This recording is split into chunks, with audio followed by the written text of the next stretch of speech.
Assalamu alaikum, everybody. Welcome to Jio Pakistan with Huma and Abdullah. So who's watching PSL? जल्दी से आपको बता दें क्या मुझे लग रहा है, क्या मुझे लग रहा है, नहीं आपने पहले ये सवाल पूछा कि who is watching PSL. मुझे लग रहा है कि चूंकि अब जरा हुकूमत साजी के मामलात की प्लीज बंद करते हैं, तय पा गए हैं, इसलिए PSL देखने वालों की तादाद में इजाफा होगा, अदरवाइज अटेंशन थोड़ी सी डाइवर्टेड आपकी नहीं क्यों भाई एमी सबकी, मतलब मैचेस हो रहे हैं, स्टेडियम्स भरे हुए हैं, लोग देख रहे हैं, लाहौर में मैचेस हो रहे हैं, मुल्तान में मैचेस हो रहे हैं, भाई नहीं देख रहे तो समझ रहे हैं कोई नहीं देख रहा, हम देख रहे हैं, लेकिन अब चूंकि हुकूमत साजी का मरहला भी तकरीबन तय पा गया है इसलिए, और वैसे भी as the tournament goes forward attention बढ़ना शुरू हो जाती है। मुल्तान अपना तीसरा मैच जीत गया है और Multan at the top of their game है राइट नाउ। इतना मैं आपको बिकॉज़ लाहौर अपना मैच हार गया एक मर्तबा फिर से, तीसरा, लेकिन आपने नहीं समझा सिग्नल, और Lahore is not doing well. I wonder कि ये सिग्नल था, आई वंडर कि if they would be able to want to talk about it because Lahore is not doing well. It is not winning, it is just not doing well. But that is the beauty of PSL. कोई भी pick कर लो भाई, team क्या हो गया, सारे अपने ही हैं। मैं सोच रहा हूँ अगर लाहौर नहीं ना तो फिर मुल्तान को पिक कर लूंगा मैं। अब जस्ट बिकॉज 3 मैचेस वो जीत चुके हैं एंड पॉइंट्स टेबल पे बिल्कुल टॉप पे हैं। बाय द वे कल कराची भी अपना पहला मैच जीत गया है, तो आपके पास ऑप्शन हो सकती है। और तो कराची कल जीता है, कल 2 मैचेस हुए थे, कराची कोयटा 1 एंड मुल्तान लाहौर, मुल्तान 1 एंड मुल्तान की कंसेक्यूटिव 3rd विन है। लाहौर की कंसेक्यूटिव 3rd हार है, क्या would they be able to cope up with it? आगे चलकर ज़ाहिर है पॉइंट्स का सारा सिस्टम है, बड़ा मुश्किल है। आप शुरू के 2 3 4 तो अल्लाह ना करे अभी तक हम नहीं पहुंचे, लेकिन आप इतने मैचेस पेशावर कर जाए तो फिर रिकवर करना। पेशावर था, हाँ सॉरी नॉट कोयटा, पेशावर। आज कौन से मैचेस हैं? आज कोयटा ग्लैडिएटर्स का तो है, किसके साथ है जरा ये कंफर्म हो जाए हमें। इस्लामाबाद यूनाइटेड के साथ है मैच। सो हुमा की नेक तमन्नाएं इस्लामाबाद यूनाइटेड के साथ है, मेरी नेक तमन्नाएं सारी टीमों के साथ है। भाई मैंने एक असूली एक मौकफ लिया हुआ है, 9 PSL ये 9th एडिशन है, मैंने कभी कोई अपना फेवरेट नहीं बनाया। वो जो जीत जाता है वो ऑटोमेटिकली मेरे फेवरेट हो जाता है, ये वो क्यों मेरे फेवरेट। अच्छा पता नहीं रेलू कट्टा मेरे दिमाग में क्यों टर्म आ गई है, क्योंकि आपको याद है ना एक हमारे सियासी रहनुमा हुआ करते हैं जो कि PSL पे भी बड़े नाक़िद थे इसके, और कहते थे कि ये रेलू कट्टे ला के खिला रहे हैं और इसका क्या फ़ायदा होगा। तो मुझे माइंड द रेलू कट्टा, हाँ, so it's okay to be a रेलू कट्टा at times and just be with the winner. अच्छा ये आपने मुझे लगाई है थोड़ा सा just go with the flow। हम अभी आगे बढ़ेंगे, लेकिन एट द सेम टाइम दुनिया देख रही है कि हमारी यहाँ किस तरह सोशल नेटवर्किंग वेबसाइट्स पे अनअनाउंस्ड पाबंदी लगना शुरू हो गई है, और ये तबातुर के साथ चल रहा है मामला, और जाहिर है कि people are observing and commenting and not commenting on it as well. हालिया इंतखाबात में तहरीक इंसाफ की बात करें तो हिमायत याफ्ता उम्मीदवारों के साथ अपने 92 सीटों के साथ नंबर 1 पोजीशन पे है। एज एन जाहिर है कि इस पोजीशन में तो नहीं है कि हुकूमत बना सके, लेकिन फिर भी सिंगल लार्जेस्ट पार्टी के तौर पे, पार्टी भी नहीं थी, single largest group of people के तौर पे सामने आई है। तहरीक इंसाफ चाहती तो किसी भी दूसरी जमात के साथ मिलकर हुकूमत बना सकती थी, लेकिन इसने हुकूमत साजी के अमल से बाहर रहना ही अपैरेंटली पसंद किया। हालांकि इसे बार बार बाय द वे ऑफर्स भी हो रही थी। देखें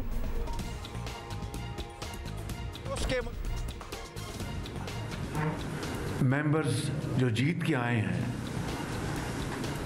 उनको ये पैगाम दिया कि अगर वो हुकूमत बना सकते हैं तो बड़े शौक़ से वो बनाएं, कौम को अपनी मेजॉरिटी दिखाएं। हम ना सिर्फ उसको दिल से कबूल करेंगे, उनको मुबारकबाद पेश करेंगे, और फिर हम आइन के मुताबिक हम बाकायदा ऑपोजिशन बेंचेस पे बैठेंगे और वो कारोबार हुकूमत चलाएं। अच्छा, नून लीग और पीपल्स पार्टी की हुकूमत बनाने के ऐलान पर अब तहरीक इंसाफ जो है वो सख्त बरहम नजर आती है। इलेक्शन से मुतालिक तहफ़्फ़ुज़ात अपनी जगह, लेकिन ये भी हकीकत है कि मुल्क को किसी ने तो चलाना है ना, तो हुकूमत साजी तो होनी थी। यस, वरना आप बातें कर लेते, बाकी पार्टियां तो ऑफर कर ही रही थी। बंडर बांट हुआ है, आपस में जो ओहदों की तकसीम हुई है, एक जाली वज़ीर-ए-आज़म और एक जाली कैबिनेट होगा, जिसकी कोई से न पाकिस्तान की आवाम के दरमियान होगी, न कोई इंटरनेशनली इसको कोई रिकॉग्नाइज करेगा, कोई इसकी रिस्पेक्ट होगी। अगर आप जाली मैंडेट वाले लोगों को, जिसको आवाम ने मुस्तरद किया है, उसको आप बिठाएंगे तो वो कैसे मुल्क के मसाइल हल कर सकेंगे। मैं शहबाज शरीफ साहब से पूछना चाहता हूँ कि अगर आपके अंदर थोड़ी भी वो मॉरल जो आपके अंदर करेक्टर हो ना, कम से कम आप ये तस्लीम करें कि आपने शिकस्त खाई। डेफिनेटली ऐसी बात नहीं है, क्योंकि बाकियों को भी उनका मैंडेट था, उनको वोट मिले हैं। तो ये कह देना कि कोई मानेगा नहीं, और लेकिन उनका तो मानना ये है कि ना वोट सिर्फ हमें मिले हैं और किसी को वोट नहीं मिले हैं। डेफिनेटली आप लोगों को मिले हैं। नोबडी कैन तहरीक इंसाफ एक सियासी जमात है और सियासत मुमकिनात का खेल है सर्टनली, लेकिन पीटीआई मुफाहमत या मुमकिनात की तरफ आने को तैयार नहीं है। वो अब तक बज़िद हैं कि वो किसी सियासी जमात से मिलकर हुकूमत नहीं बनाएंगे। वैसे माजी में जो लोग कहते हैं ना कि पाकिस्तान तहरीक इंसाफ ने कॉम्प्रोमाइज़ नहीं किए, एक अलाइंसेस की फहरिस्त है from dictators till very recently. So जो ज़रूरत पड़ने पर किया गया है, लेकिन इस मर्तबा नहीं किया गया। हमें ऑफर किया गया है कि हम पीपल्स पार्टी या PMLN या MKM के साथ मिलकर कोई हुकूमत बनाए। हमने खान साहब के इंस्ट्रक्शन के साथ मुताबिक ये ऐलान किया हुआ है कि उनके साथ किसी किस्म की पावर शेयरिंग नहीं करेंगे। अच्छा, ये भी आप वो सारी मुमकिनात पॉसिबिलिटीज़ की बात कर रहे थे, तो ये याद दिला दें कि बानी तहरीक इंसाफ और उनके कारकुन सबसे ज़्यादा मौलाना फजलुर रहमान को जलसों में तनकीद, बल्कि तनकीद क्या तज़हीक का निशाना बनाते थे। लेकिन आज देख लें, एक दूसरे से मुलाकातें भी हो रही हैं, तो यही काम हुकूमती इत्तेहाद के लिए भी हो सकता था। ये बिल्कुल हो सकता था। मतलब ऐसा तो नहीं है, कोई क्राइटेरिया तो नहीं है कि ये मौलाना को कम तनकीद का निशाना बनाते थे या पीपल्स पार्टी को ज़्यादा। ये एक जैसा ही तनकीद का निशाना बनाते थे ना। जलसों में खड़े होकर कहते थे कि मुझे जनरल बाजवा ने फ़ोन करके कहा है कि मौलाना को फलां फलां ना कहो। मैं क्या करूं, ये तो लोग कहते हैं, ये तो धमका कहते हैं, ये तो फलां कहते हैं। ये सारी चीज़ें ऑन रिकॉर्ड, ऑन वीडियो मौजूद हैं। बेसिकली PTI का हुकूमत बनाने का मौका मिलने के बावजूद हुकूमत बनाने की कोशिश ना करना शायद ऐसे लाखों वोटर्स के साथ भी ज्यादती होगी जिन्होंने उन्हें मुल्क का निज़ाम बेहतर बनाने के लिए असेंबलियों में भेजा है और फिर वोट दिए कि जाके आप कुछ करें। तो लेकिन आपने बात ही नहीं की। तो बात यह कि अगर मौलाना फजलुर रहमान से बात हो सकती है, जिनके बारे में क्या ख्यालात थे सबके सामने ही हैं, तो फिर पीपल्स पार्टी से भी बात कर सकते थे। वो तो बारहा ऑफर्स भी कर रहे थे, लेकिन जाहिर है उनकी तरफ से किसी ऑफर का जवाब नहीं दिया गया। गुड मॉर्निंग, क्या हाल है आपका? मज़र साहब, ये जो हम बात कर रहे हैं बनाना चाहते तो PTI भी बढ़ चढ़ के बात कर सकती थी। ये जो ऑफर्स पीपल्स पार्टी की तरफ से खास तौर पे थे बातचीत के लिए, वो ऑब्वियसली उन्होंने नेगेट किए, ठुकरा दिए, लेकिन बात हो तो सकती थी। बहुत शुक्रिया अब्दुल्ला और रोमा। देखिए, मैं भी आजकल PSL के मैचेस बहुत ज़्यादा नहीं देख रहा क्योंकि दूसरे मैचेस बहुत अच्छे चल रहे हैं जी, ऑफ कोर्स। तो देखिए, बड़ी सीधी सी बात है। इस वक्त जो PTI ने ये फैसला क्यों नहीं किया, मेरे ख्याल में PTI को बहुत सी चीज़ें सोचने की ज़रूरत है अब, जबकि वो पार्लियामेंट का हिस्सा हैं और एक बड़ी ताकत बनकर आए हैं। लेकिन एक इसका एक आस्पेक्ट ये भी है कि PTI को जो वोटर है, उसने जो वोट दिया है, वो उस बयानिया के साथ दिया है कि ये उनके बकौल ये दोनों करप्ट जमाते हैं। अब अगर ये इसको आप बिल्कुल उसी तरह लें कि बिलावल भुट्टो पूरी कैंपेन में ये कहते रहे कि शहबाज शरीफ से गुफ्तगू नहीं हो सकती, PMLN के साथ नहीं बैठा जा सकता। अब बहुत से लोग, जब वो बिलावल भुट्टो ने शहबाज शरीफ के साथ बैठे तो बहुत से लोगों ने ये तनकीद की कि कल तक आपकी पॉलिसी कुछ और थी, आज पॉलिसी कुछ और हो गई है। तो ये जो कॉन्ट्रडिक्शन है, क्योंकि हम इतनी एक्सट्रीम पोजीशन पे जाके किसी से इख्तलाफ करते हैं कि फिर वापसी का रास्ता नहीं रहता। जिस तरह मौलाना फजलुर रहमान वाली बात की कि आपने गाजर का हलवा भी खाया, बर्फी भी खाई, किसकी ज़रूरत क्या थी? मौलाना फजलुर रहमान से अगर आप कोई पॉलिटिकल अलायंस करने जा रहे थे तो समझ में आती है बात कि चले पॉलिटिकल अलायंस। हुआ कुछ भी नहीं, ना आपने कोई मुश्तरका एहतजाज किया, तो ये गुफ्तगू क्यों की? और अगर गुफ्तगू मौलाना फजलुर रहमान से की जो कि सख्त मुखालिफ थे, तो उसके मुकाबले में पीपल्स पार्टी ने तो बाकायदा ऑफर की थी कि PTI से गुफ्तगू हो सकती है। गुफ्तगू करने का ये माने नहीं होते कि आप हुकूमत बनाएं, गुफ्तगू करने के माने ये नहीं होते कि आप उनके साथ अलायंस करें, गुफ्तगू करने के माने ये नहीं होते कि आप उनकी पोजीशन से एग्री कर रहे हैं। साहब, शायद ये आगे चलकर अलायंस में तब्दील हो जाए, और अगर सिंध में PTI और मौलाना फजलुर रहमान का अलायंस हो गया तो पीपल्स पार्टी को ठीक ठाक डेंट पड़ सकता है इस अलायंस से। नहीं पढ़ सकता। उसकी बड़ी बेसिक सी वजह है अब्दुल्ला कि देखिए, पीपल्स पार्टी की जो स्ट्रेंथ है वो बिल्कुल मुख्तलिफ है। पीपल्स पार्टी की वोटिंग स्ट्रेंथ बिल्कुल मुख्तलिफ है। पीपल्स पार्टी इलेक्टोरली बहुत स्ट्रॉन्ग पोजीशन पर है। ये जो आप मौलाना फजलुर रहमान, GDA, MQM, ये रोड्स पर रोड ब्लॉक्स तो कर सकते हैं, सड़कें बंद तो कर सकते हैं, एक हंगामी सूरत हाल तो क्रिएट कर सकते हैं, लेकिन असेंबली के अंदर की पोजीशंस तब्दील नहीं हो सकती इस वक्त, जो इस वक्त की सूरत हाल है। आपको ऊपर के लेवल पर भी देखना पड़ेगा। PTI अगर एक कंस्ट्रक्टिव ऑपोजिशन का रोल प्ले करे तो PTI को बहुत आगे जाके कामयाबी मिल सकती है, लेकिन पार्लियामेंट में उन्हें ये पोजीशन लेनी पड़ेगी। पार्लियामेंट में बहुत सी ऐसी पोजीशंस आएंगी जहां शायद हो सकता है कि पीपल्स पार्टी से उन्हें गुफ्तगू करनी पड़े, पीपल्स पार्टी नून लीग से इख्तलाफ करे। अभी IMF की तरफ जा रहे हैं, उसके बाद आप बजट की तरफ जाएंगे। ये वो इश्यूज हैं, बहुत से अनपॉपुलर डिसीजंस करने पड़ेंगे, क्योंकि नवाज शरीफ साहब ने सारा बर्डन अब शहबाज शरीफ पर डाल दिया है, वो तो पीछे हट गए हैं।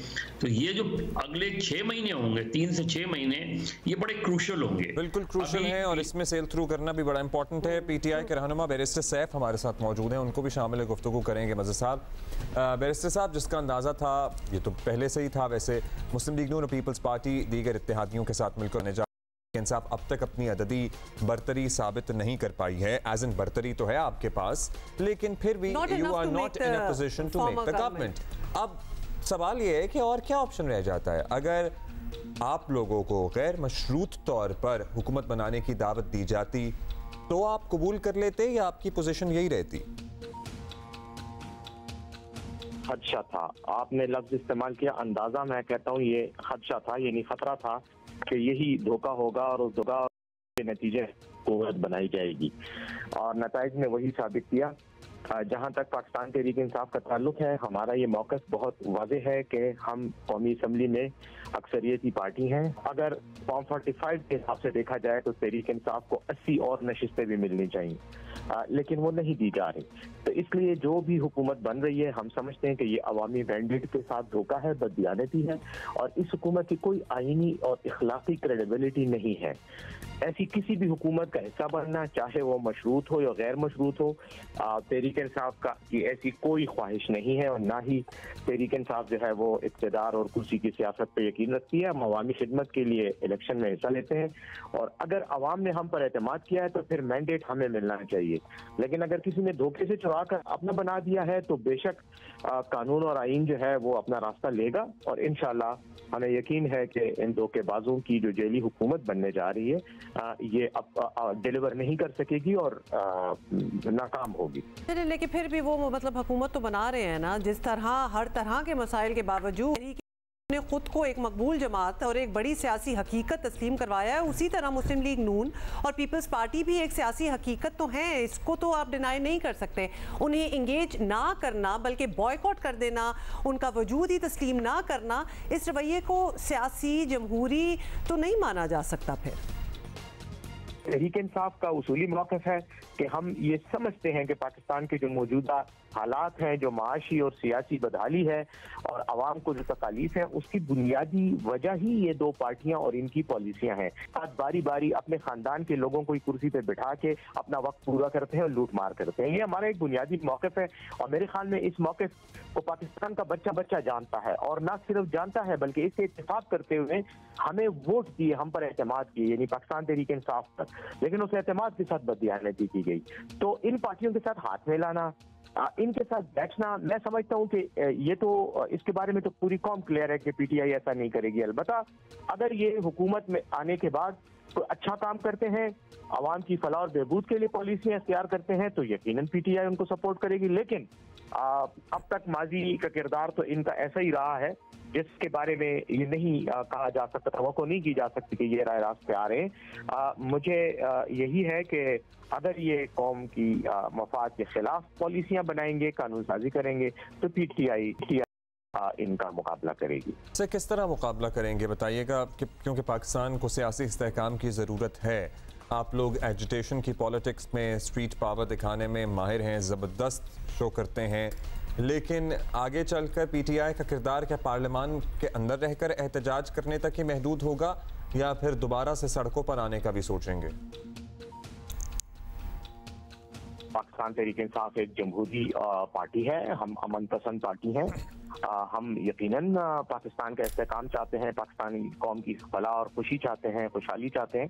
तो मैंने जैसे कहा, अगर तो हमारा मैंडेट चुराया गया है और उस चोरीशुदा मैंडेट के नतीजे में एक बेबुनियाद जेली गैर आईनी हुकूमत बनने जा रही है, तो हम अपोजिशन में बैठेंगे और हम अपोजिशन में उसको रेजिस्ट करेंगे, उन तमाम पॉलिसीज को, उन तमाम इकदाम को जो हम समझते हैं कि आवाम की फलाह और बहबूद के मुनाफी हैं। खुदा न खास्ता इंतशार, बदहाली या बदअमनी की तरफ लेकर जाए। हम पार्लियामेंट के अंदर रहते हुए और अदालतों के अंदर से इंसाफ की लिए कोशिशें जारी रखेंगे और कोशिश करेंगे कि हमारा मैंडेट, आप कह रहे हैं पार्लियामेंट के अंदर रहकर कोशिशें जारी रखेंगे। मज़हर साहब से पूछ लेते हैं। मज़हर साहब, एक बात जो बैरिस्टर सैफ ने अभी कही है, शायद उसमें कुछ वजन हो। उनका ये कहना है PMLN PPP जो है वो मुड़ मुड़ के अपने ही लोगों को लगाते रहते हैं, बारियां लगी हुई हैं और पाकिस्तानियों को ये बात अब शायद पसंद नहीं है। ये आप भी यही समझते हैं कि शायद इसमें there is some truth in this? And also Mazhar sahab, do you see political stability coming और डू यू सी कि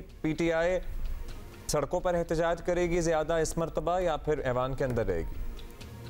देखिए, PTI ने दो बेहतर सियासी फैसले किए। एक फैसला ये किया कि बहुत से लोगों का ख्याल था कि PTI इलेक्शन का बॉयकॉट कर जाएगी जब उनका इलेक्शन सिंबल छीन लिया जाएगा, लेकिन PTI ने उसके बावजूद भी इलेक्शन में जाने का फैसला किया, कि जो कि बहुत साइब फैसला था।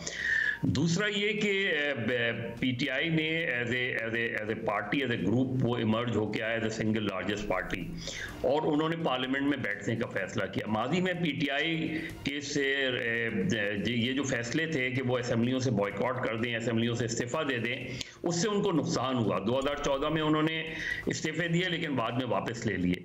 उसके बाद 2022 में भी इस्तीफा दिया उन्होंने जब वोट ऑफ नो कॉन्फिडेंस आई, जो कि मेरा ख्याल है गलत फैसला था अगर वो पार्लियामेंट में रहते। तीसरा गलत फैसला उन्होंने पंजाब और KP असेंबलियों को डिसॉल्व करके किया, जिससे उनको सियासी तौर पे नुकसान हुआ। PTI पीपल्स पार्टी के साथ जाती है या नहीं जाती, लेकिन इंपॉर्टेंट ये है कि क्योंकि KP में उनकी गवर्नमेंट भी बनने जा रही है, तो सूबाई हुकूमत को बहरहाल वफाकी हुकूमत से गुफ्तगू करनी पड़ेगी और वो हुकूमत तो PTI अगर पार्लियामेंट में अंदर रह के अपना एक रोल प्ले करती है। देखिए, माजी में PTI नवाज शरीफ की, इमरान खान नवाज शरीफ के इत्तेहादी रहे हैं। अगर याद हो कि उनका एक अलायंस था बाकायदा, काजी हुसैन अहमद, नवाज शरीफ और इमरान खान साहब का एक इत्तेहाद रहा था, जो कि 2008 के इलेक्शन के बाद ख़त्म हुआ जब नवाज शरीफ साहब ने ये फैसला किया कि वो इलेक्शन में जाएंगे। तो ऐसा नहीं है कि माजी में रह नहीं सके हैं। माजी में एक PTI पर ये तनकीद ये भी हुई थी कि उन्होंने इलेक्टेबल्स को लेना शुरू कर दिया था 2011 के बाद। हालांकि बहुत से लोगों का ख्याल था कि इमरान खान ने एक अपनी पार्टी खड़ी की है जो 2011 में बड़ी मजबूत पार्टी उभर के आई, लेकिन उसके बाद जहांगीर तरीन, अलीम खान, इन सबको इन्होंने लेना शुरू कर दिया, जिसकी वजह से पार्टी के अंदर ये रेजिस्टेंस आई कि आपने जो पॉलिसी बनाई थी, जो पॉलिटिक्स की थी इलेक्टेबल्स को लेने की, उसका पार्टी को नुकसान हुआ, जो आज इमरान खान रियलाइज कर रहे हैं। जो उस वक्त पार्टी के इलेक्शंस हुए थे और जहांगीर तरीन और शाह महमूद कुरैशी एक दूसरे के सामने खड़े हुए थे, तो इमरान खान जहांगीर तरीन के साथ जाके खड़े हुए थे, शाह महमूद के साथ जाके नहीं खड़े हुए थे। तो मेरा ख्याल है पॉलिटिक्स में कोई चीज़ हरफ आखिर नहीं होती, चीज़ें तब्दील होती रहती हैं। अगर PTI ने आज ये फैसला किया है और जाहिर है उनकी जो पिटिशंस हैं वो अगर उन्हें वहाँ फ़ायदा होता है, उनके बहुत सी सीटें उनको वापस मिलती हैं, तो डेफिनेटली PTI भी इस पोजीशन में आ सकती है कि वो इस हुकूमत के खिलाफ, आने वाली हुकूमत के खिलाफ वोट ऑफ नो कॉन्फिडेंस के जरिए उनको ओवरथ्रो कर दें। लेकिन उन्हें कहीं ना कहीं कुछ जमातों के बारे में अपने रवैये को रीविजिट करने की ज़रूरत है, गिवन सर्कमस्टांसेस जो माजी में वो करते रहे हैं। ऐसा नहीं है कि वो माजी में नहीं करते रहे हैं। तो मेरा ख्याल में हार्ड पोजीशंस पॉलिटिक्स में नहीं ली जाती, एक्सट्रीम पोजीशंस पॉलिटिक्स में नहीं ली जाती। हाँ, अपने उसूलों पर खड़े रहते हुए आप गुफ्तगू करते हैं, अपने नजरियात पे खड़े रहते हुए आप गुफ्तगू करते हैं और मसले का हल निकालते हैं। मगर साहब, ये जो परसेप्शन है, जो इमेज है, तो एक्सट्रीमिटी का ही है कुछ अरसे से। माजी में बिल्कुल किया है, लेकिन इनका जो यंग वोटर सपोर्टर है उसको माजी की बातें याद भी नहीं है और वो जानना चाहता भी नहीं है वो बातें जो उसकी अपनी आइडियोलॉजी को या उसको अपनी पसंद नहीं है। सो डू यू थिंक ये चेंज होगा? अब्दुल्ला उसमें एक दूसरा पहलू भी तो है ना, उसमें ये पहलू भी तो है ना कि पीपल्स पार्टी और PMLN का लव अफेयर्स देखें, कहीं आप इस पोजीशंस पर होते हैं कि एक दूसरे की शक्ल देखना बर्दाश्त नहीं करते, तो लोग एकदम जब ऑल ऑफ अ सडन आप कहते हैं कि नहीं वो तो इलेक्शन कैंपेन थी, तो क्या इलेक्शन कैंपेन में आप लोगों को इसी तरह बेवकूफ़ बनाते हैं कि आपने नवाज शरीफ और शहबाज शरीफ और PMLN और उनको आर्गुमेंट ये साहब कि उन्होंने कहा था पाकिस्तान तहरीक इंसाफ हमसे बात करें, नहीं कर रहे, तो country also has to move on. उसके अलावा इस वक्त तो कोई चारा नहीं है, इस वक्त तो there is no possibility. Thank you, that is, हम जरूर ये बहस आगे बढ़ाएंगे किसी और दिन, बट हमें याद है पहले दिन जब कल तौर पे उभर के सामने आई, पीपल्स पार्टी की तरफ से कहा गया कि PTI अगर बात करना चाहे, एंगेज करना चाहे, तो पाकिस्तान पीपल्स पार्टी हर वक्त हर जमात से बात करने के लिए तैयार है। सो यस, उनको अपने वोटर सपोर्टर को बताने के लिए एक आर्गुमेंट ये है कि जब एक जमात बात करने के लिए तैयार नहीं है तो the country has to move on. हुकूमत साजी तो होनी है, या इस वक्त हम मुतहम्मिल हो सकते हैं दोबारा इलेक्शन कराने के, नहीं हो सकते हैं। अच्छा, एक बुक के बारे में हम बात करेंगे, और अगर आप किताब पढ़ने का शौक़ रखते हैं तो आपके लिए ये बहुत अच्छी खबर हो सकती है, और अगर आप पाकिस्तान की सियासत मईशत में भी दिलचस्पी लेते हैं तो ख़ास तौर पर ये जानना चाहते हैं कि वो कौन से इक़दामात हैं जिनके ज़रिए पाकिस्तान में सियासी और माशी इस्तेहकाम आ सकता है। तो पाकिस्तान सर्च फॉर स्टेबिलिटी के नाम से किताब आई है, और इसे मारूफ सहाफ़ी, अदीब, इंटेलेक्चुअल और सिफारतकार डॉक्टर मलिहा लोधी ने मुरतब किया है। उन्हीं से बात कर लेते हैं इस किताब के बारे में। अभी तक जिन लोगों का इत्तफाक हुआ है इसको पढ़ने का ज़बरदस्त रिव्यूज़ आ रहे हैं। बहुत शुक्रिया आपका डॉक्टर साहबा वक्तिया। डॉक्टर साहब, अफसोस से ही कहना पड़ता है कि पाकिस्तान और स्टेबिलिटी, ये दोनों अल्फाज आजकल तो बहुत ही कम इकट्ठे यूज़ किए जा रहे हैं। लगता है कि आपकी नई किताब में भी यही डिस्कस किया जा रहा है, कुछ हमें इसके बारे में बताएं। मेरी जो नई किताब है उसका मकसद ये है कि इस वक्त जो इंतखाबात हुए हैं और उसके बाद जो नई हुकूमत आ रही है, उनके लिए कुछ पॉलिसी आइडियाज़, कोई पॉलिसी ऑप्शंस, कुछ तजावीज़ हैं जो कि इस किताब में मैंने भी पेश किए हैं, और जो मुख्तलिफ कंट्रीब्यूटर्स हैं इस किताब में उन्होंने भी। और मकसद हमारा क्या है? मकसद ये है कि पाकिस्तान को एक इफ़ेक्टिव गवर्नेंस मिले और Pakistan political stability, economic stability की तरफ जाए। इसलिए कि इस किताब का जो उन्वान है तो उसका तो यही है ना, मतलब कि पाकिस्तान की जो इस वक्त सर्च है फॉर स्टेबिलिटी वो मुकम्मल नहीं हुई, पाकिस्तान की इल्यूसिव रही है सर्च फॉर स्टेबिलिटी। तो किताब का मकसद यही है कि हम कंट्रीब्यूट करें उस किस्म के पॉलिसी आइडियाज़ को जिससे कि हुकूमत फ़ायदा उठा सके। क्या आप समझती हैं कि इस किताब में मसाइल के अहाते के साथ मसाइल के काबिल अमल हल भी मौजूद हैं? मतलब कि पॉलिसी मेकर्स की मदद मुमकिन हो सकती है ये किताब पढ़ के? देखिए, इस किताब में पाकिस्तान के जो मुख्तलिफ चैलेंजेस हैं, वसी चैलेंजेस हैं, उन सब की निशानदेही की है, जिसमें कि माशी चैलेंज है, पॉलिटिकल चैलेंज है, इन्वायरमेंट का है, ख़वातीन के हकूक़ का है, यूथ का है, तालीम का है। मुख्तलिफ जो चैलेंजेस हैं उनकी ना सिर्फ निशानदेही की गई है, साथ साथ उन चैलेंजेस को किस तरह से एड्रेस करना है, इसके लिए भी हमने बहुत सारी तजावीज़ जो हैं वो ऑफ़र किए हैं। अब देखना ये है कि कितने लोग ये किताब पढ़ते हैं, और आया जो लोग जिनके हाथ में हुक्मरानी है क्या वो इसको तवज्जो देते हैं या नहीं। पढ़ें और इस पर तवज्जो दें। लेकिन डॉक्टर साहब, आजकल सियासी इस्तेहकाम मौजूद बहस भी है, सबसे ज़्यादा ज़रूरत भी है। ऐसा लगता है सियासी क़यादत शायद इसके लिए तैयार भी नहीं है, बहुत सारे लोग अक्रॉस द बोर्ड। अगर इस बार हमें स्टेबिलिटी ना मिली तो आपसे जानना चाहेंगे क्या नुकसान हो सकता है? देखिए, पाकिस्तान को स्टेबिलिटी ना मिलने का तो नुकसान हम देख भी चुके हैं, और आगे और इसके ख़तरनाक नताइज हो सकते हैं, इस हवाले से कि अगर हमारी इकॉनमी, हमारी मईशत जो है वो इसी तरह क्रिटिकल वार्ड या ICU में रहेगी, तो उससे ज़ाहिर है पाकिस्तान की जो ओवरऑल जो पाकिस्तान के फ्यूचर है उस पर ज़ाहिर है ये असरअंदाज होगा, और लोगों के लिए मुश्किलात में मज़ीद इजाफा होगा। तो मैं समझती हूँ कि लैक ऑफ पॉलिटिकल स्टेबिलिटी से इकोनॉमिक स्टेबिलिटी नहीं आ सकती। इसलिए ज़रूरी है कि इस वक्त जो सियासी टेंशन्स हैं, जो सियासी इख्तलाफात हैं, जो पॉलिटिकल कॉन्फ्रंटेशन है, उसमें कमी की जाए, उसका ख़ात्मा किया जाए, और एक ऐसा माहौल क्रिएट किया जाए जिसमें कि पॉलिटिकल स्टेबिलिटी आए और उसके साथ साथ इकोनॉमिक स्टेबिलिटी का खात्मा हो, कम हो, किसी की हार और किसी की जीत से इसे इबारत ना किया जाए। एक साथ बैठे मुल्क के मसाइल का हल तलाश करें। डॉक्टर मली हलोदी, किताब है पाकिस्तान सर्च फॉर स्टेबिलिटी। ये बड़ी सिंपल सी एक डायनामिक जिनका डॉक्टर मलिहा साहिबा ने अपनी किताब में जिक्र किया है, पॉलिटिकल स्टेबिलिटी, इकोनॉमिक स्टेबिलिटी, मतलब दे गो हैंड इन हैंड। कितनी सिंपल चीज़ है, ये क्यों नहीं समझ आती? मतलब for the policy makers, for the people in the corridors of power, जो इस बात को समझ रहे हैं वो कोई इम्प्लीमेंट क्यों नहीं कर रहे ऐसी चीज़ें? और तो कुछ मुफीद मशवरे इस किताब में मौजूद हैं, तो उसको भी पढ़ सकते हैं। ब्रेक ले रहे हैं, ब्रेक के बाद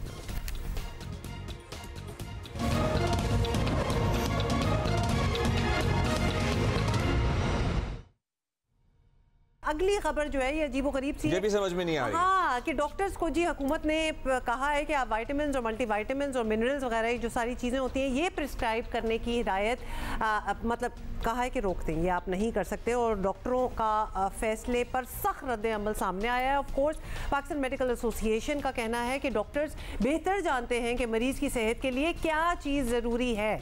कितनी सिंपल सी है लॉजिक। कहाँ से आ रहे हैं आइडियाज?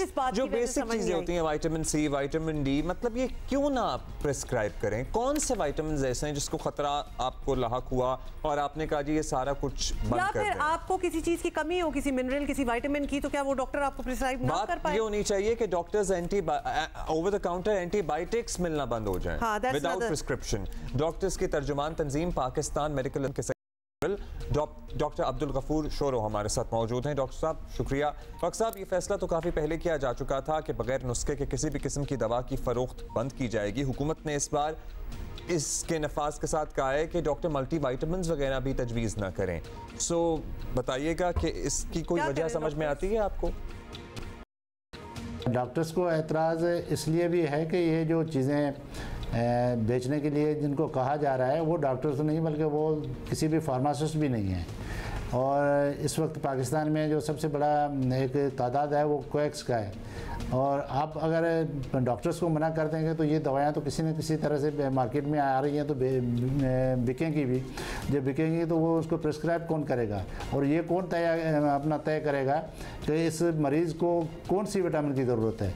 बहुत सारी ऐसी विटामिन हैं जो उनके जो ज़रूरत इतनी शदीद होती है कि उनकी बीनाई के जो जाने के चांसेस होते हैं, उस विटामिन को देना बहुत ज़रूरी होता है मरीज़ को। लेकिन ये अगर कोई डिसाइड करेगा तो उसके जो है ना ज़्यादा होने के भी नुकसान आते हैं। तो इसीलिए डॉक्टरों के तशवीश इस चीज़ की नहीं है कि उन्हें प्रिस्क्राइब करें या नहीं करें।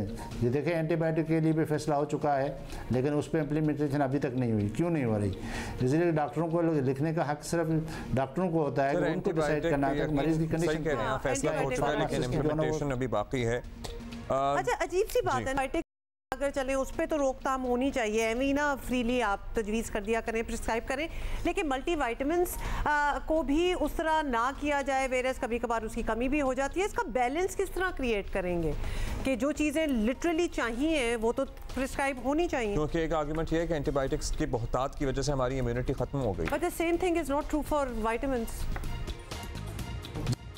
बिल्कुल, हम यही चाहते हैं। मैंने एक पाकिस्तान जो है प्राइम मिनिस्टर को भी लेटर लिखा है, मिनिस्ट्री ऑफ हेल्थ को लेटर लिखा है, और प्रेसिडेंट पाकिस्तान को मैंने लेटर लिखा है। उसमें यही लिखा है कि आप जो भी काम करें, जो स्टेक होल्डर्स हैं उनके साथ मिलकर काम करें।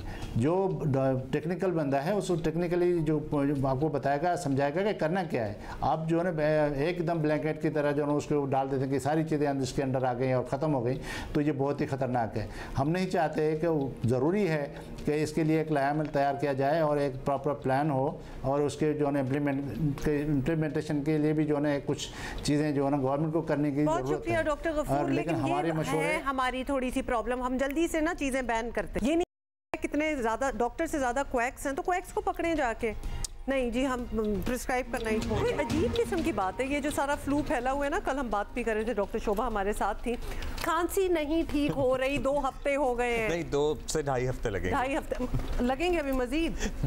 मतलब जिन दोस्तों से हमें लगा ना, हमें शक है, उन्होंने हमें बताया कि 2 हफ्ते लगेंगे। अच्छा, कल कोइंसिडेंटली हम कल कहीं गए हुए थे और फिर उन दोस्तों से मुलाकात भी हुई, फिर जो एक दूसरे पे इल्जामात की बौछार हुई कि किसको किससे लगा है। अभी तक इस बात का तयन नहीं हो सका ऑल्दो, बट ये रैम्पेंट फैला हुआ है। वैसे हम लोगों ने ना मास्क इस्तेमाल करना छोड़ दिया है बिल्कुल अक्रॉस द कंट्री, आप करती हैं, मैंने ज़रा कम किया हुआ है। सो मेरा ख्याल है कि अगर हम मास्क की तरफ दोबारा वापस आएँ तो ये बीमारियाँ कम फैलें। हाँ। कमिंग बैक टू सियासी सूरत हाल, मुस्लिम लीग नून, नहीं इसका बीमारी से कोई ताल्लुक नहीं है। मुस्लिम लीग नून और पीपल्स पार्टी हुकूमत बनाने जा रहे हैं। हालात पहले भी मुश्किल थे मगर इस बार तो PDM प्लस को मुश्किलें भी प्लस होंगी। पिछले साल आपको पता ही है पाकिस्तान IMF के साथ बड़ी मुश्किल से इंगेज हुआ और बड़ी मुश्किल से डिफ़ॉल्ट से बचा। फौरी तौर पर नया प्रोग्राम हमें फाइनल करना है जिसके लिए सख्त फैसले भी करना पड़ेंगे। शहबाज शरीफ इलेक्शन से पहले खुद इसका एतराफ़ कर चुके हैं। मैं अपनी ज़ाती हैसियत में मैं अभी आपको ये कह सकता हूँ कि हमें फिलफौर एक और प्रोग्राम में जाना होगा। शाहजेब खानदार साहब, अगर ये ठहराव आया 9 महीने का हमें रेस्पाइट मिला और पाकिस्तान की इकॉनमी बच गई, डिफॉल्ट से हम बच गए, तो अगर हमें मजीद पाकिस्तान की जो बुनियादें मुस्तहकम करनी है माश के हवाले से, तो आप इसको पसंद करें ना करें, हमें एक और प्रोग्राम की तरफ जाना होगा, इस्तकामत दिखानी होगी और हमें बड़े फैसले करने होंगे। इकोनॉमी की रीस्ट्रक्चरिंग, जो डीप रूटेड जो बीमारियां फैल चुकी हैं, उनको जड़ से काटना होगा। लेकिन ऐसा कुछ हुआ तो ये आसान नहीं होगा क्योंकि अवाम जो है वो पहले ही रिकॉर्ड महंगाई के बोझ तले दबे हैं और मज़ीद सख्त फैसले अवाम की बर्दाश्त से बाहर होंगे, हम अभी आपको बता रहे हैं। और पीपल्स पार्टी पहले शहबाज शरीफ की पूरी इत्तेहादी थी, इस बार नीम इत्तेहादी है। सबसे बढ़कर हुकूमत को एजुटेशन की माहिर PTI जैसी एग्रेसिव अपोजिशन का भी सामना होगा। जमात इस्लामी और जमीयत उलमा इस्लाम जैसी स्ट्रीट पावर रखने वाली जमातें भी नई हुकूमत को चैलेंज दे रही हैं। It's going to be difficult. Parliament अपनी अहमियत खो बैठा है और जमहूरियत अपना मुकदमा हार रहा है। लगता है अब फैसले ऐवान में नहीं मैदान में होंगे। मरकजी मजलिस आमला ने 8 फरवरी 2024 के इंतखाबी नताइज को मजमूई तौर पर मुस्तरद कर दिया है। रात को जो हुकूमत बनाई गई ये भी कौम के लिए कोई नई बात नहीं है। 2 खानदानों की बादशाहत कायम की गई जो गुज़श्ता 30 सालों से पाकिस्तान पर मुसल्लत है। मैं नहीं समझता हूँ कि एक कंपनी कितने देर चलती है, लेकिन ये चलने वाली कंपनी नहीं है। मुस्लिम लीग नून की चीफ ऑर्गेनाइजर मरीम नवाज ने वज़ीर आला पंजाब नामजद होने के बाद पहली बार नून लीग की पार्लिमानी पार्टी से खिताब किया। अगले 5 साल के लिए बड़ी इंटरेस्टिंग और बड़ी ऐसी बातें जो एक्सपेक्ट नहीं की जा रही थी वो उन्होंने की।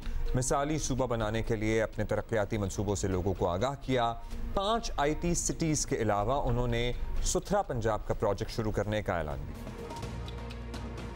पंजाब में 5 साल के बाद कोई गली ऐसी ना रहे जो टूटी हुई है, कोई जगह ऐसी ना रहे जहाँ पानी खड़ा है, कोई ऐसा शहर ना हो, कोई ऐसा गांव ना हो जहाँ साफ़ पानी हम मुहैया ना कर सकें, कोई ऐसा गांव ना हो जिसमें सफाई का बेहतरीन सिस्टम ना हो। तो ये एक बहुत चैलेंजिंग डॉन्टिंग टास्क है जिसको हमें वॉर फुटिंग पे करना है इंशाल्लाह, और हम करेंगे। हाँ, कुछ इंटरेस्टिंग बातें थी जिन पे लुक फॉरवर्ड टू किया जा सकता है, जैसे एयर एम्बुलेंस की भी आपको पता है हेल्थ पे काफ़ी फोकस था एक्चुअली, और एयर एम्बुलेंस की भी बात की थी इन्होंने। मरीम नवाज जो हैं वो इनकलाबी इक़दामात के लिए बड़ी पुरएतमाद हैं, लेकिन नून लीग के अपने रहनुमा भी मान रहे हैं कि नई अक़लियती हुकूमत कमज़ोर तरीन होगी और वो एक तरफ पीपल्स पार्टी तो दूसरी तरफ PTI के घेरे में होगी। और इस वक्त ढी धांधी के आपको पता है ख़िलाफ़ 3 सूबों में एहतजाज हो रहा है और इसे फौरी तौर पर डील करना होगा। ये सारे चैलेंजेस जो हैं जो कि इमीडिएट चैलेंजेस नज़र आ रहे हैं। शहबाज शरीफ जो है वो बदतरीन कारकर्दगी दिखाने वाली PDM हुकूमत का चेहरा थे और नून लीग ने उसकी इलेक्शन में भारी कीमत जो है वो चुकाई है, वो तो हमें नज़र ही आ रहा है। आवाम को रिलीफ देकर अपनी पार्टी का सियासी सरमाया वापस लाना शहबाज शरीफ के लिए शायद सबसे बड़ा चैलेंज होगा। बहुत ही मुश्किल काम होगा। It is going to be. अच्छा जी, ऑपोजिशन के क्या इरादे हो सकते हैं? रहनुमा जमीयत उलमा इस्लाम फे हाफिज़ अब्दुल्ला साहब हमारे साथ मौजूद हैं। हाफिज़ साहब शुक्रिया। हाफिज़ साहब, इलेक्शन के बाद हुकूमत साजी के लिए राब्ते और मुआहदों का एक अमल चल रहा था। अब नज़र आ रहा है कि मुस्लिम लीग नून और पीपल्स पार्टी इस पोजीशन में बज़ाहिर आ चुके हैं कि हुकूमत बना लें, और इस डील में इस बार जमीयत उलमा इस्लाम फे का कोई हिस्सा नहीं है। तो क्या हतमी समझा जाए कि मौलाना और नवाज़ और जरदारी साहब के रास्ते अब अलग हो चुके हैं? होना तो ये चाहिए था कि इन बड़ी पार्टियों के दरमियान पावर शेयरिंग के बजाय ये मादा तय पाना चाहिए था कि हम बेरोज़गारी का ख़ात्मा कैसे करेंगे, महंगाई का ख़ात्मा कैसे करेंगे, लोगों को तालीम और सेहत की सहूलियत कैसे देंगे, आवाम को तरक्की कैसे देंगे, मईशत की बहाली का क्या फार्मूला और क्या ज़ाबिते होंगे, हिकमत अमली क्या होगी, गुड गवर्नेंस और बेहतरीन हुकूमत की बात होनी चाहिए थी। लेकिन वहाँ बदकिस्मती से बात की जाती थी इक़्तिदार की तकसीम की, कुर्सियों की तकसीम की, पावर शेयरिंग की। ये ओहदा आपका होगा सदारत का, वज़ीर आज़म में होगा, 2 सूबों में गवर्नर मेरा होगा और 2 सूबों में गवर्नर आपका होगा, फ़लान सूबे में वज़ीर आला मेरा होगा और फ़लान सूबे में वज़ीर आला आपका होगा। तो पीपल्स पार्टी PMLN ने पावर शेयरिंग की, आवाम का एक ही नुक्ता, एक ही पैरा भी ज़िक्र उसमें नहीं था, एक लफ्ज़ भी नहीं था। जमीयत उलमा इस्लाम इस किस्म की हुकूमत का हिस्सा न बनती है और जमीयत न बनेगी। ये सवाल तो बनता ही नहीं है कि जमीयत उलमा इस्लाम कहाँ खड़ी है। जमीयत उलमा इस्लाम PMLN और मुस्लिम लीग नून और पीपल्स पार्टी से एक अलग रास्ता अपना चुकी है। ये तो जमीयत उलमा इस्लाम ने ख़ुद फैसला किया। जो हुकूमत इन्होंने बनाई है ये सिर्फ इक़्तिदार के लिए है। ये मुल्क की भलाई, कौम की तरक्की, मुल्क की सियासी इस्तेकाम और माशी इस्तेकाम के लिए नहीं। मैं बाल्फाज़ दीगर इतना कहूँगा कि ये शादी बिलजबर है, तीर और शेर के दरमियान। ये शादी बिल रज़ा नहीं है, एक सियासी शादी है, एक तीसरी क़ुव्वत ने जबरन करवाई है। वरना अगर बिलावल से आप पूछिए वो इस शादी पे खुश नहीं है। की वजह से ये दोनों साथ बैठे हैं। इंटरेस्टिंग। अच्छा, ये भी बताइएगा कि अगर जमीयत उलमा इस्लाम को हुकूमत में नहीं बैठना तो उन्हें तहरीक इंसाफ और जमात इस्लामी वगैरह की तरह अपोजिशन करना होगी, तो क्या ऐवान में जाकर ये किरदार अदा करेंगे या फिर नई हुकूमत के लिए सड़कों पर एक चैलेंज बनेंगे? देखिए, मेरे ख्याल में जमीयत उलमा इस्लाम का फैसला बिल्कुल वाज़ेह है। पार्लियामेंट में फ़िलहाल तो हम जाएंगे। पार्लियामेंट में जितना हमारा हुजम है, यानी जमीयत उलमा इस्लाम की जितनी क़ुव्वत है, बड़ी क़ुव्वत है या छोटी क़ुव्वत है, पार्लियामेंट में भी हम अपोजिशन का रोल अदा करेंगे और इंशाल्लाह मौसर रोल अदा करेंगे। आप देखेंगे इंशाल्लाह पार्लियामेंट के बाहर हम तारीख चलाएंगे पूरी सिस्टम के ख़िलाफ़ कि ये किस किस्म का इलेक्शन है। 2018 में भी धांधली हुई। ये 2 बड़ी पार्टियां दोनों के तिरई के धांधली हुई है, लेकिन मैंडेट भी यही थी इन दोनों पार्टियों की जो आज मैंडेट है। लेकिन आज यही 2 पार्टियां उसी मैंडेट के साथ जो 2018 में इनके पास थी, तो कहते हैं कि धांधली नहीं हुई है। इसका मतलब ये है कि कल इक़्तिदार में या नहीं थे तो धांधली हुई थी, आज इक़्तिदार में जा रहे हैं तो कहते हैं धांधली नहीं है। लिहाजा हमारा एक ही मौक़िफ़ है, हम इक़्तिदार के पुजारी नहीं हैं, इक़्तिदार की हवस के ताबे हम नहीं है। जो इक़्तिदार के पुजारी है, इक़्तिदार की हवस की ताबे है, उनको ये लोला लंगड़ा इक़्तिदार मुबारक हो। लिहाजा हम पार्लियामेंट में भी अपोजिशन का किरदार अदा करेंगे, पार्लियामेंट से बाहर भी मुअस्सर और मजबूत तहरीक। अच्छा, ये बताइएगा हाफिज़ साहब कि आपने कहा कि ज़ाहिर एजुटेशन भी होगी, सिस्टम के ख़िलाफ़ आप चाहते हैं कि एजुटेशन हो, एहतजाज हो, लेकिन पाकिस्तान की जो माशी सूरत हाल है, जो सिक्योरिटी सूरत हाल है, हम किसी भी किस्म की अफरा तफरी के मुतहम्मिल नहीं हो सकते। कुछ ठहराव चाहिए और ठहराव तभी आएगा जब हुकूमतें बनेंगी, निज़ाम आगे बढ़ेगा। इसके लिए जमीयत उलमा इस्लाम का भी अहम किरदार हो सकता है। आपके क्या ऐसे मुतालबात हैं जो या कुछ हैं या नहीं हैं जो फ़ौरी तस्लीम किए जाएँ तो आप भी इस निज़ाम में काम करने के लिए तैयार हो जाएंगे? देखिए, मुझे ये बताइए कि अगर आप चाहते हैं कि मुल्क में सियासी और इस्तेकाम हो तो उसके लिए तो साफ और शफाफ इलेक्शन का होना ज़रूरी था, लेकिन वो नहीं हुए। इलेक्शन से पहले जो हम सुन रहे थे कि फ़लान सूबा फ़लान पार्टी को दिया जा रहा है और फ़लान सूबा फ़लान पार्टी को दिया जा रहा है, वफाक में फ़लान पार्टी को हुकूमत दी जा रही है, वही नक्शा जो हम सुन रहे थे, जो तासुर था, वही कुछ हुआ। अब सियासी इस्तेहकाम और माशी इस्तेहकाम इस किस्म की इलेक्शन, इस किस्म की मैंडेट के नतीजे में आपके ख्याल में आएगी? नहीं आएगी। न माशी इस्तेहकाम आएगी, न सियासी इस्तेहकाम आएगी। और अगर आप इस्तेहकाम चाहते हैं माशी और सियासी, उसके लिए ज़रूरी है साफ़ और शफाफ इलेक्शन। साफ़ और शफाफ इलेक्शन तो हुआ ही नहीं, तो इसलिए हम तहरीक इसीलिए चलाएँगे सियासी इस्तेहकाम और माशी अदम इस्तेहकाम में इजाफ़ा होगा। सिक्योरिटी, अमन व अमान के हालात ख़राब हो जाएंगे, क्योंकि जब आपकी मईशत तबाह हो जाएगी, आपकी मईशत ज़बो हाली की शिकार हो जाएगी और इस्तिमरार के साथ फिर आप मुझे बताइए कि अमन व अमान कहाँ से आएगी? मुल्क और कौम की कामयाबी इसी में है कि इस मुल्क में जमहूरियत हो, लेकिन जमहूरियत हकीकी जमहूरियत हो, आइन की बालादस्ती हो और पार्लियामेंट सुप्रीम हो। इस इलेक्शन के नतीजे में सियासत हार गई, जमहूरियत हार गई, दौलत और आमिरियत जीत गई। बहुत शुक्रिया हाफिज़ अब्दुल्ला साहब for speaking. Things can be difficult for the upcoming government, by the way. बिल्कुल, डेफिनेटली जिन से हम बात कर रहे हैं हमें लग यही रहा है, लेकिन जरा मजीद बात करते हैं। It seems like up till now एक तहरीक चलाने के लिए तैयार है।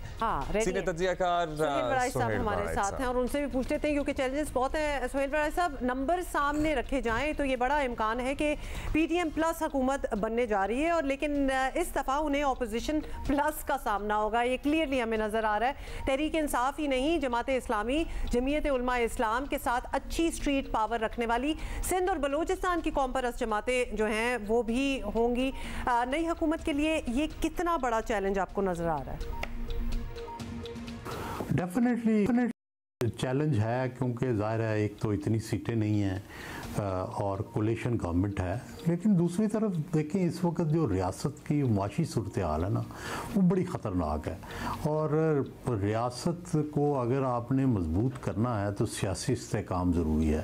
तो माजी में जिस तरह मुक़्तदरा जो थी वो अपोजिशन को हल्लाशेरी देती थी, मेरा ख़्याल है अब ये नहीं होगा। और अगर ये नहीं होगा तो फिर अपोजिशन जो है वो अगर शोर भी करे और कोई जुलूस भी निकाले और उसके पीछे धरनों वाली कोई ताकत ना हो, तो फिर वो इतनी पुरअसर नहीं होती। तो आपको यही करनी चाहिए कि अब इस तरह की सियासत जो है वो अब ख़त्म होगी और पार्लियामान के अंदर सियासत होगी, और जो सियासी जमातें जिनको शिकायत हैं उनका इजाला भी किया जाए। अच्छा, अब सिस्टम को आगे बढ़ना है, मामलात बहुत गंभीर हैं। अगर मामलात कंट्रोल में रखना चाहती है हुकूमत, जो भी बनेगी बनेगी सर्टनली, अपोजिशन पार्टियों को राज़ी करना चाहती है, तो मुस्लिम लीग नून और पीपल्स पार्टी की क़यादत क्या कर सकती है? कोई कॉन्फिडेंस बिल्डिंग मेजर का मार्जिन मौजूद है बड़ाई साहब? डेफिनेटली कॉन्फिडेंस बिल्डिंग ज़रूरी है। अपोजिशन भी दरअसल अपोजिशन के मैंडेट का भी एहतराम करना चाहिए। जमहूरियत तो यही कहती है, ये नहीं है कि सारी अपोजिशन को आप जेलों में डाल दें। तो सबसे पहले तो मेरा ये ख्याल है कि इंसाफ होना चाहिए तहरीक इंसाफ की लीडरशिप के साथ, और जो उनको रिलीफ जितनी दी जा सकती है वो देनी चाहिए। अच्छा, फाइनली ये भी बता दें बड़ाई साहब, खैर चलें पूछ लेते हैं आपसे कि ये सब हालात और मफरूज़े जो हम डिस्कशन कर रहे हैं वो सामने रखें, तो इसके चांसेस क्या नज़र आ रहे हैं कि अगले आम इंतखाबात जो होंगे वो 5 साल बाद 2029 यानी 2029 में ही होंगे? देखिए, ये कहना तो मुश्किल है कि अगले इलेक्शन कब होंगे जब हमें अगले लम्हे की खबर भी नहीं है, लेकिन तवक्को यही करनी चाहिए कि ये मखलूत हुकूमत 5 साल चलेगी, और मुल्क के लिए ये बेहतर है कि ये जो है 5 साल हुकूमतें पूरी करें। कोई भी हुकूमत आए उसको 5 साल पूरे करने चाहिए, यही तरीका है दुनिया का। अगर आप 2-2 साल देंगे तो ना पॉलिसियाँ चलेंगी, ना इक़्तिसादियात मजबूत होगी, ना सियासत मजबूत होगी। तो जो भी हुकूमत आती है वो यही प्लानिंग करती है कि मैं पहले 2 साल मुश्किल फ़ैसले करूँ, फिर 3 साल वो अपनी स्ट्रेंथ बनाती है।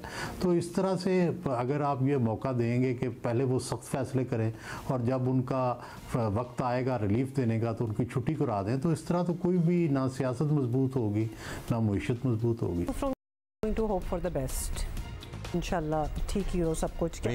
इसमें क्या हंसने की इतनी क्या बात है, रोना आ रहा था? मतलब अभी जो सूरत हाल बनती नज़र आ रही है, और पर्टिकुलरली एक और भी महाज जो उठाया जा रहा है मौजूदा चीफ जस्टिस के खिलाफ, वो भी रोने का मकाम ही है बहैसियत कौम हम सब के लिए कि हम झूठी खबरों, प्रोपेगेंडा और इस सारे मामलात में इतने उलझे हुए हैं कि ना हमें इस बात का पास है, इस बात का लिहाज है कि हमारा मज़हब इस मामले की इजाज़त नहीं देता, हमारा माशरा पहले तबाही के दहाने पे है और हमारा मुल्क अनसर्टेनिटी का लगता है ना कि ये हम मुकाबले पे हैं। अवाम जो है वो लगी हुई है, मतलब फेक न्यूज़ को तस्दीक भी ना करना, आगे इधर उधर फॉरवर्ड हो रहा है सब कुछ, और हुकूमत जो है वो ट्विटर और इस किस्म की इन चीज़ों को बैन कर देना, कम्प्लीटली ख़त्म कर दो उसको, उस पर तो पता ही ना चले लोगों को, मतलब एक मुकाबला चला हुआ है। तो ये सीरीज ऑफ अनफॉर्चुनेट इवेंट्स होते हुए हमें नजर आ रहे हैं, क्योंकि जब आप इस तरह के प्लेटफॉर्म्स बंद करते हैं ना, जहां पे लोग तस्दीक कर सकते हैं या काउंटर आर्ग्यूमेंट कर सकते हैं, रिबटल दे सकते हैं, तो फिर व्हाट्सएप पे फॉरवर्ड मैसेजेस के जरिए फेक न्यूज़ फैलती है। अच्छा, we are going to change some mood here और आपको बता दें कि एशियन स्नूकर चैंपियनशिप में शरीक पाकिस्तान के दोनों क्यूएस जो हैं, नसीम अख्तर और अवैसुल्लाह मुनीर, क्वार्टर फाइनल्स में पहुंच गए हैं। So that's good. अवैसुल्लाह ने इंडिया के नामवर खिलाड़ी पंकज अडवाणी को 2 के मुकाबले में 4 फ्रेम्स से शिकस्त देकर आखिरी 8 खिलाड़ियों में जगह बना ली है। ये जबरदस्त जी। और एक दूसरे क्विज का तो आपने जिक्र किया, ये नहीं है, नसीम अख्तर ने हांगकांग के चाओ मान को पूरे 7 फ्रेम के बाद हराकर क्वार्टर फाइनल तक रसाई हासिल कर ली है। अब आप व्हाई डू यू एक्सपेक्ट कि मुझे हांगकांग के खिलाड़ी का नाम एग्जैक्ट पता होगा? बस जो समझ में आया वो हमने बता दिया। कहना जरूरी था। नहीं, चाओ तो अच्छा, anyway, so this is good news for us। और कुछ और भी है। पाकिस्तान के टॉप बैटर और तीनों फॉर्मेट्स में आपको पता है नंबर 1 टॉप 5 में शामिल रहने वाले बाबर आजम ने एक और आलमी एजाज़ अपने नाम कर लिया है, और ये है जी तेज़ तरीन 10,000 T20 रन बनाने वाले क्रिकेटर बनने का। पेशावर ज़ल्मी के कप्तान बाबर आजम ने 10,000 रन बनाने का कारनामा जो है वो 271st इनिंग में सरअंजाम दिया है, 271वीं। अच्छा, बहुत अच्छी बात है। और इससे पहले वेस्ट इंडीज़ के क्रिस गेल का रिकॉर्ड था जो उन्होंने तोड़ा है। 285th इनिंग्स में उन्होंने ये 10,000 T20 रन बनाए थे, and Babar has done it in 271 innings. मजमूई तौर पर 10,000 T20 रन बनाने वाले 13वें प्लेयर हैं, और वेस्ट इंडीज़ के क्रिस गेल ने सबसे ज़्यादा 14,562 रन बनाए हैं। पाकिस्तान के शुएब मलिक ने, क्योंकि वो अब तक खेल रहे हैं, 13,159 T20 रन स्कोर किए हैं। अब तक खेल रहे हैं, अभी नई शादी हुई है, मतलब he is young, he is playing. So अच्छा, GPSL की अब बात कर लेते हैं, क्योंकि अब्दुल्ला तो देख नहीं रहे, तो मैं बताती हूँ आपको कि पाकिस्तान सुपर लीग 9 के छठे रोज़ मुल्तान सुल्तान्स ने दिफाई चैंपियंस लाहौर कलंदर्स को 5 विकेट से हराकर मुसलसल तीसरी फतह जो थी वो समेट लिया। अच्छा, they are on the top of the list. शिकस्त फाश के बाद मैंने अपनी वफादारियां तब्दील करने की कोशिश में कर रहा हूँ, इसलिए मेरी बात सुने, मुसलसल तीसरा मैच मुल्तान वो लाहौर हार रहा है, तो मेरा दिल तो टूटना था ना, थोड़ा सा तो था, दिल टूट सो चुका है आपका? हाँ, मतलब अब इतना तो बनता है। अब मैंने अपने दिल में एक जगह बना ली है, घर बना लिया है मुल्तान सुल्तान के लिए। अच्छा जी, मुल्तान सुल्तान के कप्तान जो है मोहम्मद रिजवान, उन्होंने 82 रन की इनिंग्स खेली, जबकि इफ्तिखार अहमद बड़ा ही जबरदस्त। इफ्तिखार अहमद जो एंडिंग करते हैं ना एक मैच की, जो चौके छक्के लग रहे होते हैं, 11 गेंदों पर 34 रन उन्होंने बनाए और फतह याब कराया अपनी टीम को। इफ्तिखार ने 2 छक्के 5 चौके लगाए। इससे कबल खेले जाने वाले मैच में कराची किंग ने पेशावर ज़ल्मी को 7 विकेटों से मात दी है भाई, और पेशावर की जानिब से कप्तान बाबर आजम ने एक मरतबा फिर शानदार इनिंग खेली, 72 रन बनाकर आउट हुए, लेकिन कराची किंग के कैरन पोलार्ड ने 21 गेंदों पर 49 रन की जारहाना इनिंग खेलकर अपनी टीम को फतह दिलवा दी। आज है भाई क्वेटा ग्लैडिएटर्स और इस्लामाबाद यूनाइटेड का मैच, और इसी पे हम बात करते हैं। कायनात इम्तियाज विमेन क्रिकेटर हमारे साथ मौजूद। कायनात कैसी हैं आजकल? हम आपको क्या आपने तो वैसे अपने उस पे लिखा हुआ था, अकाउंट पे था, हारना मना है लेकिन हंसना मना है पे भी आपको देख रहे हैं। How are you? और आपके नज़र में PSL कैसा चल रहा है, कैसा स्टार्ट हुआ?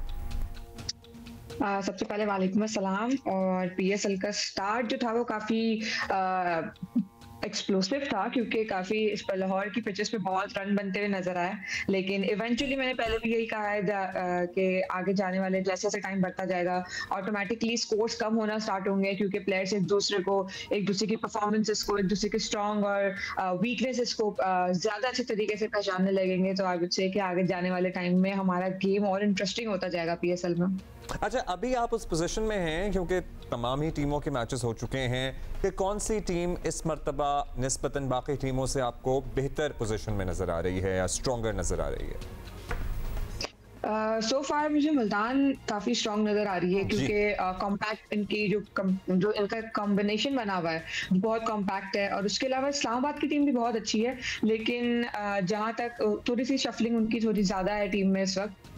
लेकिन मुझे लग रहा है कि स्टेबिलिटी आ जाएगी क्योंकि स्टार्टिंग के गेम्स में सब एक्सपेरिमेंट करना चाहते हैं, स्पेशली लीग्स वाले सब एक्सपेरिमेंट कर रहे हैं कि किसको खिला सकते हैं, क्या कॉम्बिनेशन से जा सकते हैं।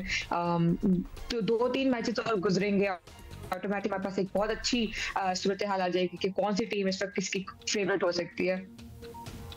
अच्छा, अब कौन सी टीम 2-3 मैचेस और हो जाएंगे तो जरा और सूरत हाल क्लियर होकर सामने आ जाएगी। What has happened to Lahore Qalandar? What do you think? उनकी मुसलसल तीसरी हार की क्या वजह है? Considering वो डिफेंडिंग चैंपियंस भी 2 मरतबा के इस बार के। देखिए उनका मुझे लगता है स्टार्ट हमेशा इसी तरीके का होता है, फिर उसके बाद वो मोमेंटम पकड़ते हैं आहिस्ता आहिस्ता करके। पहले भी हमने ये देखा है। लेकिन ये कि इनके पास प्लेयर्स बहुत अच्छे हैं and they just need to find the right combination and the right confidence. इस वक्त बॉलर्स उनको उस तरीके से सपोर्ट नहीं कर रहे, बैटर्स रन कर रहे हैं, लेकिन शाहीन को और हारिस को अपना लेवल अप करना होगा यहाँ पे बॉलिंग का, क्योंकि वो पाकिस्तान के प्लेयर्स हैं और पूरी जिम्मेदारी बॉलिंग की उन्हीं पर आती है। लास्ट गेम में दे हैव इम्प्रूव, शाहीन ने बहुत अच्छी बॉलिंग की है। उसी तरीके से मैं अभी भी यही कह रही हूँ, 1-2 मैचेस गुजरेंगे। नहीं हारिस का जिक्र किया है, हारिस का इम्प्रूव। चलें शाहीन, आपको नजर आए हारिस के साथ क्या हुआ है? क्योंकि जाहिर है वो हमारा एसेट है, हम चाहते हैं वो परफॉर्म करें, बट उनकी परफॉर्मेंस कंसिस्टेंटली डिक्लाइन हो रही है। बिल्कुल ऐसा है, डिक्लाइन हो रही है, लेकिन अगेन आपको टाइम देना होगा प्लेयर्स को।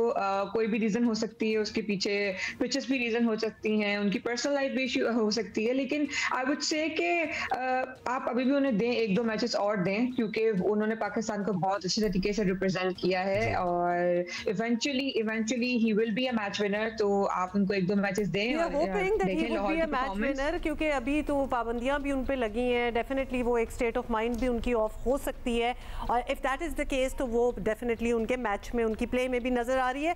अच्छा, let's talk about Karachi here, क्योंकि हमने पिछले कितने पीएसएल एडिशंस हो चुके हैं, कराची कभी एक पॉइंट से आगे राइज नहीं कर पाती। मुझे लग रहा है कुछ बेहतर हो सकता है। 2 खेला है, पूछना है क्योंकि उन्होंने बड़े कॉम्बिनेशंस, बड़े प्लेयर्स भी अब आगे पीछे करके देख लिए हैं। They just got 1 win yesterday. कुछ फ्यूचर ब्राइट नजर आ रहा है आपको कराची किंग्स का? हाँ जी, उनके पास प्लेयर्स, अगेन मैंने कहा कराची किंग्स के पास भी प्लेयर्स बहुत अच्छे हैं। पिछला गेम जो उन्होंने खेला डोमिनेटिंग वे में खेला है, उन्होंने सिर्फ उनकी शायद 3 विकेट्स गिरी थी सिर्फ, और ये कि बहुत इजीली वो इस गेम को जीत गए थे। लेकिन यहाँ पर भी बात ये है कि बॉलर्स को, क्योंकि फ्लैट पिचेस हैं बहुत, और तो बॉलर्स को यहाँ पे थोड़ा सा हर बॉलर को लेवल अप करना होगा। सिर्फ फील्डिंग साइड बहुत इंपॉर्टेंट है, क्योंकि जहाँ फ्लैट पिचेस होती हैं इट्स इंपॉर्टेंट कि जो फील्डिंग साइड है वो वहाँ पे एक्स्ट्राऑर्डिनरी कैचेस करके वहां पे आपको गेम जितवा सकती है। सो कराची किंग्स का भी यही स्टार्ट है, उनको एटलीस्ट उनकी विन मिल गई है जो वो डेस्परेटली ढूंढ रहे होते हैं अपने स्टार्ट में पीएसएल के, वो मिल गई है। आई एम होपिंग कि आगे जाने वाले टाइम में बहुत अच्छे पोलार्ड है। Babar has been performing well but finish नहीं कर पा रहे वो भी गेम। पावर हिटर्स पेशावर को थोड़े नीचे वाले, अपने नीचे से उनको पावर हिटर्स अच्छे चाहिए, क्योंकि बाबर का जो गेम है वो उनके इर्द गिर्द सारे प्लेयर्स को उस तरीके से परफॉर्म करना है, because Babar is providing the platform for every other player to perform. दोनों मैचेस उन्होंने परफॉर्म किया, टीम दोनों मैचेस हारी। देखिए उन्होंने तो किया, बाकी टीमों, बाकी प्लेयर्स ने भी तो इंडिविजुअली परफॉर्म करना है। बैटिंग इंडिविजुअली गेम ही है, it's not a team game, batting individual है। सो नीचे वाले प्लेयर्स को भी परफॉर्म करना उनकी जिम्मेदारी है कि परफॉर्म करें, क्योंकि Babar is doing his job, he is becoming the backbone of the team, performing in every game. तो यहाँ पे बाकी प्लेयर्स जो हैं वो लेवल अप करेंगे तो ऑटोमेटिकली। अच्छा, अगर कप्तानी की ही बात हो तो कोयटा सडनली लगता है कि कप्तान चेंज करके बड़े आगे आ गए। उनका तो चल पड़ा मामला, उनका तो बड़ा अच्छा मामला चल रहा है। 2 मैचेस हुए हैं, दोनों उन्होंने जीते हैं। They are looking in a very promising position. ऐसा ही है। तो कोयटा का यही है कि they have always been a different kind of team. उनका थोड़ा सा ऊपर नीचे रहता है, कभी वो बहुत ज़्यादा अच्छी परफॉर्मेंस पे आ जाते हैं, कभी वो दोबारा से पीछे की तरफ आते हैं। तो कोयटा ग्लैडिएटर्स का भी हम आगे जाते हुए टाइम में देखेंगे डेफिनेटली, क्योंकि उनके पास है अच्छे प्लेयर्स हैं। Jason Roy one of the example के जिस तरीके के वो बैट्समैन है, सो एक्सप्लोसिव। और वहाँ पे उनको सऊद शकील के साथ उनकी पार्टनरशिप भी काफ़ी इफेक्टिव रहेगी कोयटा ग्लैडिएटर के लिए थ्रू आउट द टूर्नामेंट। अच्छा आप ये बताइए, हमें ये कह रहा था कि is there anybody that we should look forward to, जो find of the PSL, talent of the PSL? हमें तो ये नाफे जो हैं ये इसकी बड़ी बात हो रही है इनकी। ख्वाजा नाफे में उनका ही नाम लेने लगी थी। ख्वाजा नाफे हैं, जहांदाद हैं, उन्होंने भी जिस तरीके से पीछे परफॉर्म किया है। और उसके अलावा मोहम्मद अली ने बहुत अच्छी बॉलिंग की है। उसामा मीर ने अच्छी बॉलिंग की है। अगेन सबको थोड़ा टाइम लेना होगा, क्योंकि 2-3 मैचेस से कुछ डिसाइड करना it's not right for any player. और उसके अलावा और इतनी जल्दी मेरा ख्याल है कि नाम लेके भी प्रेशर बढ़ जाता है ना उन पे परफॉर्मेंस का। उन पे प्रेशर नहीं डालना, लेकिन then in the same token then it's too early to ask you कि आप नेशनल टीम में इनमें से किसको देख रही हैं, क्योंकि इतना अच्छा परफॉर्म कर रहे हैं कि दिल चाहता है कि फिर हमारी नेशनल टीम एक बहुत ही कुछ जबरदस्त एटलीस्ट ए टीम तक अभी आ जाए। नेशनल में जरा टू अर्ली टू आस्क। मुझे जाने दो, मतलब काबी देख रहे हैं तो क्यों ना पूरा प्रॉपर देखें। हाँ जी, मुझे जहांदाद का काफी ज्यादा है कि क्योंकि मिडिल ऑर्डर बैट्समैन हम इस वक्त ढूंढ रहे हैं, क्योंकि हमें अपनी मिडिल ऑर्डर में स्टेबिलिटी ज्यादा चाहिए। ओपनर्स हमारे पास ऑलरेडी हैं पाकिस्तान के पास जो परफॉर्म कर रहे हैं, आप जहां पर भी परफॉर्म कर रहे हैं और पाकिस्तान टीम में परफॉर्म कर रहे हैं। मिडिल ऑर्डर में थोड़ी सी फ्लेक्स अभी जगह भी है और वहां पे स्टेबिलिटी चाहिए। तो जहांदाद हो गए, ख्वाजा नाफे हो गए, they are good kinds of PSL। अच्छा, कोई स्पिनर जिसकी हमें बड़े अरसे से तलाश है, कोई नजर आया जिसमें जो who has the potential to be another Mushtaq और सईद अजमल, जिसकी हमें कमी है? अभी मुझे लगता है कि टाइम है इस चीज में कि मैंने एज सच स्पिनर्स बहुत आउटस्टैंडिंग नहीं देखा, क्योंकि हम स्टेबिलिटी अभी भी अगेन ढूंढ रहे हैं स्पिन साइड में अपनी। हमें स्पिनर्स चाहिए पाकिस्तान को अपनी टीम में, लेकिन स्पिनर्स उस तरीके से अभी आगे नहीं। अगेन स्पिन ट्रैक्स नहीं है। कराची जब टूर्नामेंट शिफ्ट होगा, हो सकता है वहाँ पे हमें स्पिन ट्रैक्स सूर्य से मिले और वहाँ पे हमें कोई अच्छा स्पिनर हम आज के मैच का बता दें, कोयटा इस्लामाबाद कौन जीत रहा है? Quetta. Okay good, I like that कि आपने बीच की नहीं कही। यू आर वेरी श्योर कि कोयटा ही होगा। हुमा की ख्वाहिश है अलबत्ता इस्लामाबाद जीते, लेकिन मुझे भी ये लगता है कि Quetta Gladiators will win the match. Thank you कायनात, थैंक्स अ लॉट। आपसे दोबारा बात होगी। सहमत देंगे आपको, जाहिर है अभी तो चल रहा है टूर्नामेंट। अच्छा, बाय द वे वो हंसना मना है, हारना मना है, हो गया है। जी बिल्कुल, मैं यही कह रहा था, अब आपने उसको कह दिया था तो you let me say that on air. You did not correct me. So वो हारना मना हो जाता है ना जब क्रिकेट का कोई टूर्नामेंट चल रहा है। हारना नहीं चाहिए, किसी को तो वैसे हारना ही पड़ेगा और माशाल्लाह देख ही दिया है कौन कौन हार रहा है। लेकिन